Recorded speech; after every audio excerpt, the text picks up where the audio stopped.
The Taste of Success. Chapter 1. Seeds of Doubt.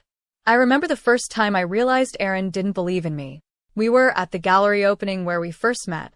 I had come alone, excited to see the new artists on display. Aaron approached me with that confident smile of his, a glass of wine in one hand, the other casually shoved into his pocket. He was charming, funny, and full of stories about his successful career in finance. "You're an artist, right?" he asked me, after we had been talking for a while. I nodded, feeling a little shy. "Yes, I paint. Mostly abstract, some landscapes." "That's interesting," he said, tilting his head. "You know, art's a tough field. A lot of competition. Have you ever thought about doing something more practical?" His words stung, even though he said them with a smile. I had spent years perfecting my craft, studying, practicing, pouring my soul into my work. Yet here was this man, a stranger, subtly suggesting that what I did wasn't good enough. But I brushed it off. Aaron was charming, and he seemed genuinely interested in me. Maybe he just didn't understand art, I told myself. Over time, Aaron and I grew closer. He was attentive, always making me laugh, and he had this way of making me feel special, at least in the beginning. But as the months passed, his compliments became less frequent, and his criticisms more pointed. "Maya, why don't you try painting something more mainstream?" he would say. "You know what's popular right now. Abstract stuff doesn't really sell." I tried to explain that art wasn't just about selling, that it was about expression, about passion. But Aaron would shrug, his eyes already drifting back to his phone, where he was undoubtedly messaging Vanessa. Chapter 2. The Unwanted Third Wheel. Vanessa. Just thinking about her name brings a bitter taste to my mouth. Aaron's best friend, the model. She was beautiful, I'll give her that. Tall, with legs that seemed to go on forever, and a face that belonged on a magazine cover. Every time she walked into a room, people noticed, including Aaron. He would light up around her, his eyes following her every move. I couldn't help but feel like the dull, quiet girl next to her. Vanessa always knew the latest trends, the hottest parties, the who's who of the art and fashion world. And Aaron was drawn to that. "Vanessa has so many connections," Aaron would tell me. "She could really help you get your art out there.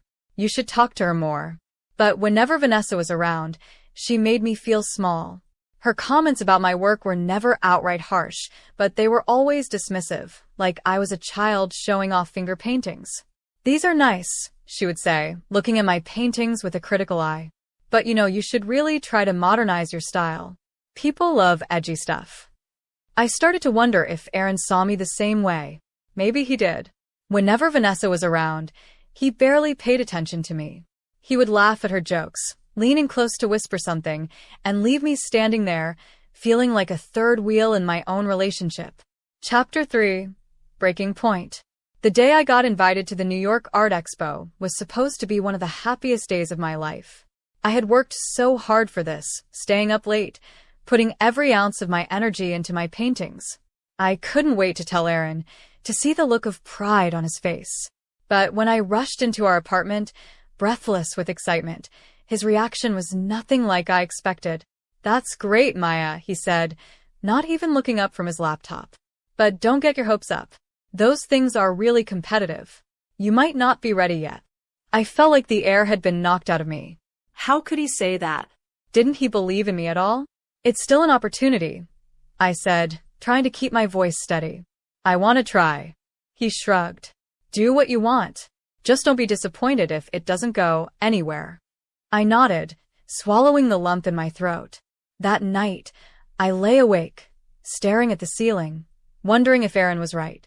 Was I good enough? Could I really make a name for myself in the art world? His doubts planted seeds of doubt in my own mind, and I hated that he had that power over me. Chapter 4. The Sabotage. As the exhibition approached, I threw myself into my work, painting with a desperate intensity. I had to prove myself, not just to the world, but to Aaron. I wanted him to see me, to appreciate me for who I was, not compare me to Vanessa. One evening, Aaron mentioned that Vanessa was coming over to see my paintings. "She's got a lot of connections," he said. "Maybe she can help you." I didn't want Vanessa's help. I wanted Aaron's support. But I didn't say that. I just nodded and kept working. When Vanessa arrived, she was all smiles and compliments, but I could see the disdain in her eyes.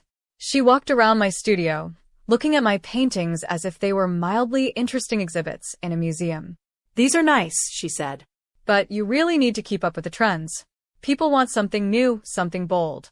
Like, take a look at what's happening in street art right now. That's where the real creativity is." Erin nodded along, agreeing with everything she said. "Yeah, Maya, maybe you should take some inspiration from that.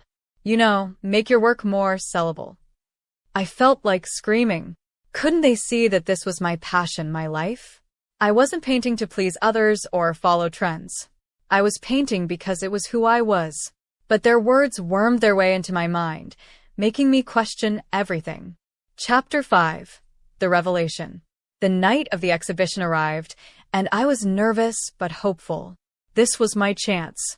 I set up my display, carefully arranging my paintings, each one a part of my soul. People began to arrive, and I stood by my work, waiting, hoping. At first, things went well. A few people stopped by, admiring my paintings, asking questions. I felt a glimmer of hope.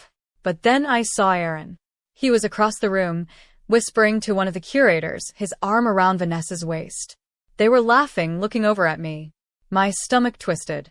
I moved closer, trying to hear what they were saying. "You should really check out Vanessa's portfolio," Erin was saying. "She's got a unique vision. Something that could really bring something new to your show." I felt like I had been slapped. Erin wasn't here to support me. He was here to promote Vanessa, to belittle my work in favor of hers. I turned away, my eyes stinging with tears. How could he do this to me? I had trusted him, loved him, and he was trying to sabotage my dream. As I stood there, fighting back tears, a well-known art critic approached my display. He studied my paintings, his expression thoughtful. "These are extraordinary," he said, finally. "Your use of color, the emotions captured, it's rare to see such raw talent. You have a real gift." His words washed over me, soothing the hurt. I thanked him, my voice trembling. For the first time that night, I felt seen, appreciated. But as the critic moved on, Erin appeared beside me, his face dark with irritation. "Don't get too excited," he said. "He probably says that to everyone. Besides, Vanessa is getting way more attention. Maybe you should learn from her." Something inside me snapped. I turned to Erin, my anger bubbling to the surface. "You know what, Erin?" I said, my voice shaking. "I'm done. Done with your comparisons, your lack of support, your belittling. I'm done with you." He stared at me, stunned. "What are you saying?" "I'm saying I deserve better," I replied. "I deserve someone who believes in me, who supports me, not someone who tries to tear me down. It's over, Erin. I'm done." And with that, I walked away, leaving him standing there, speechless. Chapter 6. Finding Myself. In the weeks that followed, I poured myself into my art like never before. I painted with a fire that I hadn't felt in a long time, my brush moving with a newfound freedom. Erin's words had hurt, but they had also ignited something in me, a determination to prove him wrong, to prove to myself that I was enough. My efforts paid off. A prominent gallery owner saw my work and offered me a solo exhibition. The show was a huge success, drawing crowds and praise from critics.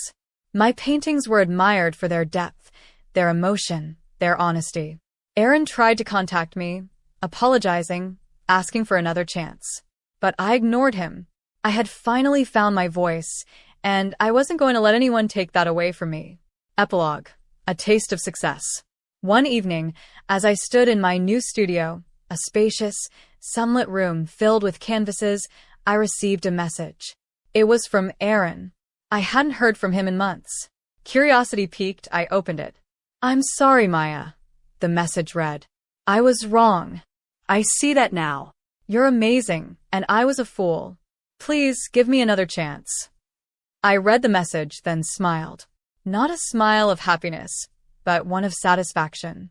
I typed a reply. "I'm glad you finally see my worth, Erin. But I've moved on. I've found my success without you, and I'm happier than I've ever been. I wish you all the best, but you're no longer a part of my life. I hit send, feeling a sense of closure. I turned back to my canvas, picking up my brush. I had a new painting to finish, one that captured the essence of my journey, the pain, the betrayal, and ultimately, the triumph. As I painted, I felt a deep sense of peace. I had discovered my worth, not through the eyes of others, but through my own strength, talent, and determination. I had risen above the darkness, finding the light within myself. And that light, I knew, would never be dimmed.